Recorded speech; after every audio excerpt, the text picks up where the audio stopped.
ایک latest research کے اعتبار سے میں بتاؤں، دنیا میں جتنی بھی مخلوق ہے ان ساری مخلوق کا معاملہ یہ ہے کہ ان کے بچے جو پیدا ہوتے ہیں، جتنے جانور ہیں ان کے بچے پیدا ہوتے ہیں، پرندوں کے بچے پیدا ہوتے ہیں، تو ایسا ہوتا ہے کہ وہ اپنی ماں سے چپکے ہوئے زیادہ دنوں تک نہیں رہتے، پیدا ہوتے ہیں اور بعض اپنی زندگی میں لگ جاتے ہیں، اپنے حساب سے کھاتے ہیں، چرتے ہیں، پیتے ہیں، زندگی گزارتے ہیں۔ خدا کی قسم، مخلوق کے اندر ایک انسان ہی ایسا ہے، اور انسان میں بھی ماں ہی ایسی ہے کہ جس سے بچے سب سے زیادہ چپکے ہوئے کئی عرصے تک نظر آتے ہیں۔ ماں کی ذمہ داری یہ رکھی گئی کہ بچے کو 2 سال تک دودھ پلائے، اور حقیقت یہ ہوتی ہے کہ ماں اپنے بچے کو صرف دودھ نہیں پلاتی، وہ دودھ کے ساتھ ساتھ اپنا کردار بھی پلاتی ہے، اپنے اخلاق بھی منتقل کرتی ہے، اپنی عادتیں بھی منتقل کرتی ہے۔ اسی لیے ایک نئی ریسرچ کے اعتبار سے 90% وہ بچے جو اپنی ماں کا دودھ 2 سال تک پیے ہوتے ہیں، ان کے مسکرانے کا انداز اپنی ماں جیسا ہی ہوا کرتا ہے۔ اس کی وجہ یہ ہے کہ وہ 2 سال تک سب سے زیادہ جس کے چہرے کو دیکھتے ہیں وہ ماں ہی کا چہرہ ہوا کرتا ہے۔ آپ ذرا سوچو، ہماری مائیں اس عمر میں جا کر جب بچہ جوانی کی دہلیز پر پہنچ کر غلط راستے کا شکار ہو جاتا ہے تو مائیں اپنا مقام یاد دلاتی ہیں، میرا مقام یہ ہے۔ میں پوچھنا چاہتا ہوں، یقیناً بچے کو ماں کی خدمت کرنی چاہیے، ماں سے وفاداری کرنی چاہیے، لیکن ساتھ ہی ساتھ ماں کی ذمہ داری بھی یہ ہے کہ ماں اپنے بچے کی پرورش میں کسی قسم کی کوتاہی نہ برتے۔ آپ ذرا سوچو اور اندازہ لگاؤ کس کس طریقے سے ماؤں نے اپنے بچوں کی پرورش فرمائی، اور پھر ایسی پرورش پانے والی ماں کو قدرت نے کتنا اونچا مقام عطا فرمایا۔ جب میں حضرت حاجرہ رضی اللہ تعالیٰ عنہ کی زندگی کو پڑھتا ہوں تو عقل دنگ رہ جاتی ہے۔ ننھے سے حضرت اسماعیل کو بے آب و گیا وادی میں تنہا حضرت حاجرہ کے حوالے کر کے حضرت ابراہیم خلیل اللہ علیہ السلام جانے کے لیے تیار ہو جاتے ہیں۔ بار بار حضرت حاجرہ پوچھتی ہیں، ہمیں آپ چھوڑ کر جا رہے ہیں، کس وجہ سے چھوڑ کر جا رہے ہیں؟ اس بے آب و گیا وادی کے اندر جہاں دور تک انسان نظر تک نہیں آتا، نہ کوئی کھیتی باڑی نظر آ رہی ہے، نہ کوئی پھل فروٹ نظر آ رہا ہے، نہ کوئی گھر نظر آ رہا ہے، ایسی جگہ پر ہمیں چھوڑ کر آپ جا رہے ہیں، آخر کیوں جا رہے ہیں؟ پھر تھوڑی دیر کے بعد خیال آتا ہے یہ حضرت ابراہیم تو اللہ کے خلیل ہیں، ذرا پوچھ لوں کہیں اللہ کا حکم تو نہیں ہے۔ عرض کرتی ہیں، یا ابراہیم خلیل اللہ، اے میرے سرتاج ذرا یہ تو بتائیے کیا اللہ نے آپ کو فرمایا ہے کہ ہمیں یہاں چھوڑ کر جائیں؟ حضرت ابراہیم رکے، پلٹ کر کے فرمایا، ہاں میرے رب نے فرمایا ہے تمہیں یہاں چھوڑنے کے لیے۔ اتنا سننا تھا کہ اس بے آب و گیا وادی کے اندر حضرت حاجرہ کو اطمینان ہو جاتا ہے اور کہتی ہیں جب رب نے حکم فرمایا ہے تو میرا مولا ہمیں ضائع نہیں فرمائے گا۔ اور ایک دودھ پیتے بچے کے ساتھ بے آب و گیا وادی کے اندر حضرت حاجرہ وہاں قیام کرتی ہیں، لیکن حضرت ابراہیم جاتے جاتے دعا کرتے، ربنا انی اسکنت من ذریتی بواد غیر ذی زرع عند بیتک المحرم ربنا لیقیموا الصلاۃ فاجعل افئدۃ من الناس تہوی الیہم وارزقہم من الثمرات لعلہم یشکرون۔ دعا کرتے اے اللہ، میں بے آب و گیا وادی کے اندر میری ذریت کو چھوڑ کر کے جا رہا ہوں، میرے مولا ان کے لیے پھلوں سے رزق کا انتظام کر دینا۔ اللہ اکبر۔ ایک نبی بے آب و گیا وادی کے اندر اس طریقے سے جب بارگاہ سمدیت میں دعا کرتے ہیں تو صرف جسم کی غذا کی دعا نہیں کرتے، لیقیم الصلاۃ بھی کہتے ہیں، نماز قائم کرنے والا بھی بنانا۔ ایک باپ نے اپنے اعتبار سے یہ دعا کی، حضرت ہاجرہ مطمئن ہو جاتی ہیں اور اپنے بچے کو لے کر کے وہیں بیٹھتی ہیں۔ بھوک لگتی ہے، بچی ہوئی کھجوریں کھا لیتی ہیں، پیاس لگتی ہے، مشکیزے سے پانی پی لیتی ہیں۔ اب پانی بھی ختم ہو چکا اور حضرت اسماعیل علیہ السلام جو ننھے سے ہیں، پیاس سے ان کا منہ ان کے حلق سوکھتا دکھائی دیتا ہے، زباں پیاس سے باہر آ رہی ہے۔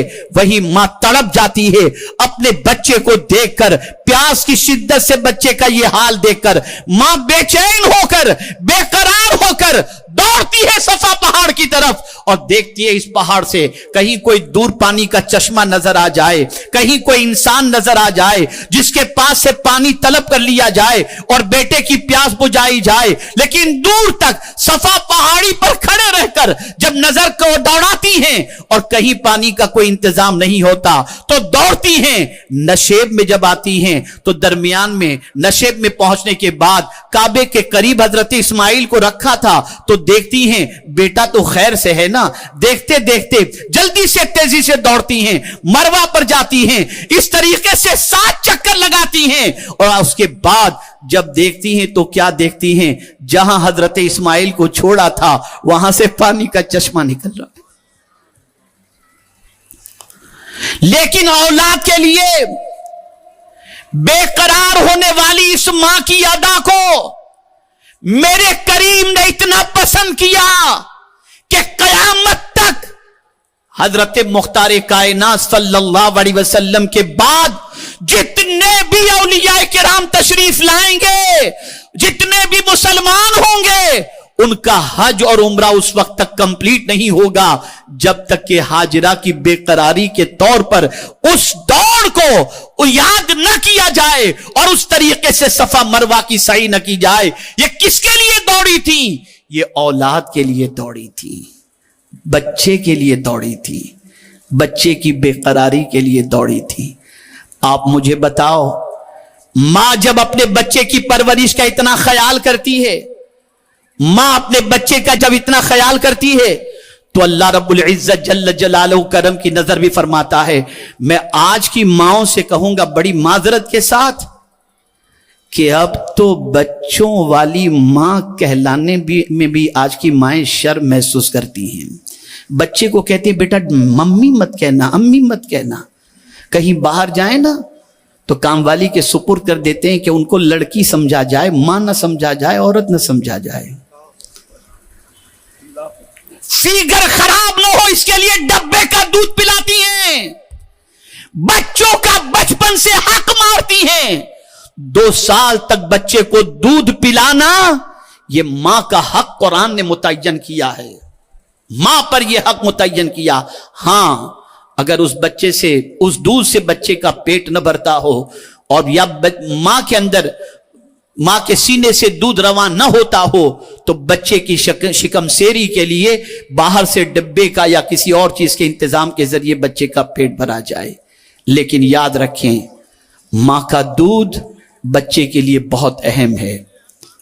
اے رسول گرامی وقار صلی اللہ علیہ وسلم کے دیوانوں اور خاتون جنت رضی اللہ تعالی عنہ کی کنیزوں، ذرا سوچو، یہی حضرت ہاجرہ ہیں جو اپنے بچے کو پال پوس کے بڑی کرتی ہیں۔ پھر اس کے بعد حضرت ابراہیم علیہ السلام تشریف لاتے ہیں، خانہ کعبہ کی تعمیر ہو رہی ہے۔ اللہ اکبر۔ ایک بار حضرت ابراہیم علیہ السلام نے اپنی بیوی سے فرمایا، حضرت ہاجرہ سے، بچے کو تیار کرو۔ حضرت ابراہیم علیہ السلام نے خواب دیکھا تھا حضرت اسماعیل کو ذبح کرنے سے متعلق، کہتے ہیں اسے تیار کرو۔ تیار کر کے لے جا رہے ہیں، شیطان آیا۔ ہاجرہ جانتے ہو تمہارے بیٹے کو تمہارے شوہر کہاں لے گئے؟ گلے پر چھری چلانے کے لیے لے گئے، ذبح کرنے کے لیے لے گئے۔